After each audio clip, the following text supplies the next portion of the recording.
জানো, আমাদের জীবনে কেউ না কেউ হয়তো এই কথাটা বলবে যে সময় থাকতে সময়ের মর্মতা বুঝতে শিখতে হয় এবং সময়টাকে কাজে লাগাতে শিখতে হয়। আমাদের মা অথবা গুরুজন যেই হোক, সবাই হয়তো এই কথাটা বলেছে।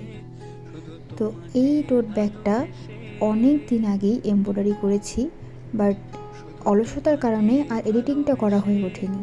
যখন সময় ছিল তখন আমি এটা করিনি, আর এখন হাতে সময় নেই, কিন্তু ভিডিওটা তো আপলোড করতেই হবে, কারণ এটা অনেক দিন ধরে পেন্ডিং হয়েছিল।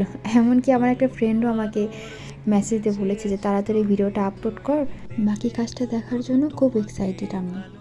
ভিডিওটা তো আপলোড করারই ছিল, তাই আপলোড করলাম। আর তোমাদের সম্পূর্ণ কাজটা কেমন লেগেছে অবশ্যই কমেন্ট করে জানিও। সময়ের মূল্য দিতে শিখো, আর এরকম ভিডিও দেখার জন্য স্টে টিউন টু অবনীতা বর্ষা। ভালোবেসে তোমাকে ভালোবাসবো।